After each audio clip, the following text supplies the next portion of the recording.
If I told you that Tiger Woods' golf swing was actually just a baseball swing, what would you say? You'd probably say I'm crazy, right? But in the next few moments, I'm going to show you proof that the golf swing and the baseball swing have way more in common than you have ever imagined. And by using this crazy looking baseball drill you're watching Tiger do, will help you close in on your distance potential, because the biggest difference between the average golfer and the pros, it's in how they move their hips to generate power. And if you don't understand the importance of the hips to generating power in the golf swing, know that the best golf instructor of all time had this to say about the hips. Come on, work with me now. It's all in the head. Yeah, it's all in the hips. It's all in the hips. Get off of me! The golf swing has been related to all sorts of other actions, from throwing a ball to skipping a stone to snapping a whip. There's truth in all of them, but in all of sport, wouldn't a baseball swing be the closest to a golf swing? I mean, you have a stick in your hand, you're hitting a ball, so you have leverage from your wrists. You need power. Baseball hitters certainly understand how to generate power. You have both hands on the stick, unlike comparing it to a tennis forehand where you only have one hand on the racket. Your body is rotating in both sports. On the surface, they share a lot of similarities, but even I had questions as to how similar the golf swing really was to a baseball swing. And then I saw Tiger doing the most baseball of all baseball drills, the squish the bug drill. Now you may be thinking it's just feel versus real thing, because when you watch Tiger actually go to hit the ball, the movement certainly doesn't look nearly as exaggerated as his drill, if it looks even similar at all. And maybe it's just Tiger being Tiger, it's just doing something weird, who knows. I mean, if the golf swing was just a baseball swing, we'd see the same movement in other powerful players too, right? You mean like long hitting monster drive Wilco Nienaber? Watch his right knee. Looks like he's squishing the bug to me. Or perhaps 15-year-old junior PGA champion Miles Russell. Watch his left knee. Driving. Check out Cam Kuchar. Heck, he's even wearing a baseball hat. Watch his right knee. What do you see? No question, squishing the bug.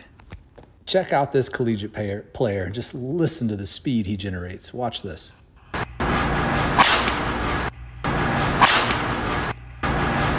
clubhead speed. Now watch from this angle, watch his right knee. Straight up onto the big toe, pivoting on the right knee, or pivoting on the right big toe and driving the right knee forward. Absolutely squishing the bug, driving into posting on that lead side. This isn't just a modern phenomenon in golf. Watch Francis Ouimet. Watch his right knee. Loads hard into that right side, picks up the left foot.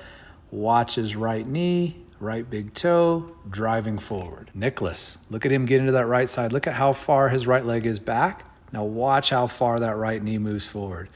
It almost gets all the way up to the ball. And that's happening in a quarter of a second. That's a powerful leg drive off of that right side, exactly like a baseball swing. How about the longest hitter on earth, Kyle Berkshire, getting hard into that right side. Now watch his right knee, already driving, already up onto the right big toe as he plants the left heel, pivoting, absolutely squishing the bug. Look at how much pressure he's still got on that trail foot, driving that right leg forward. It's a baseball swing. Buttery smooth Jake Knapp. Watch his right leg, loads into the right leg, left foot super light, squishing the bug, right knee driving forward off the right big toe. Who doesn't appreciate the effortless power of Minwoo Lee, generating 190 plus mile an hour ball speed? Look at his right knee, up onto the right big toe already, squishing the bug. Now, it really shouldn't come as a surprise that Tiger Woods would learn how to swing like a baseball swing, because his dad Earl played college baseball and was good enough to get drafted to the minor leagues. Look at Tiger at 5 years old here. Look at that right knee drive. Unquestionably, he learned how to swing and generate power just like you would in a baseball swing. It's interesting, no? Have you ever thought about the golf swing and the baseball swing as being the same thing? Most people think that they're very, very different, but a close look, if you know what to look for, you can see that the telltale signs of how to drive to generating power just like you would in any other hitting or throwing sport. And that's because golf is a power game today. I know a lot of golfers out there don't want to think that, but unfortunately, you're just being left behind in the dust. If you can't hit the ball at least 280 yards today, you really have very little chance at being competitive. It's such a huge advantage to have power, and understanding how to generate power is what this video series is all about. Because who knows how to generate power better than a baseball player? When it comes to generating power, there are two basic ways that golfers are going to try and do it: the correct way and the wrong way. The wrong way is what almost every single handicap golfer on earth does with their golf swing. They go to the top and they start trying to push the club into the back of the ball, whether it's pushing with your trail arm, your shoulder, the trail side of your body, however you want to think about it. What that is you start extending your arms, pushing the club out toward the ball, and that feels really powerful. The problem is it's not.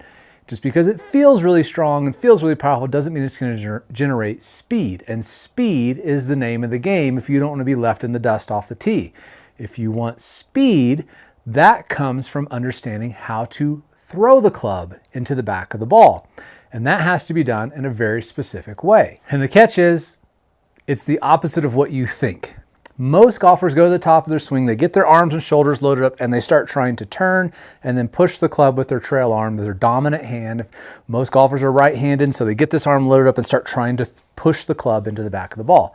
This muscle, your tricep that extends your arm, is not what you use in the downswing. In fact, you use the opposite. You use your bicep. Now wait a second, if I use my bicep, doesn't that move my arm closer to my body? It absolutely does. So how on earth does firing this muscle get the club back to the ball?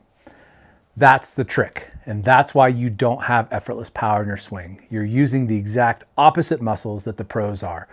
And in this next part of this video, I'm going to show you how to use the right muscles the right way in a simple drill that you've probably done a million times, but probably never done it correctly.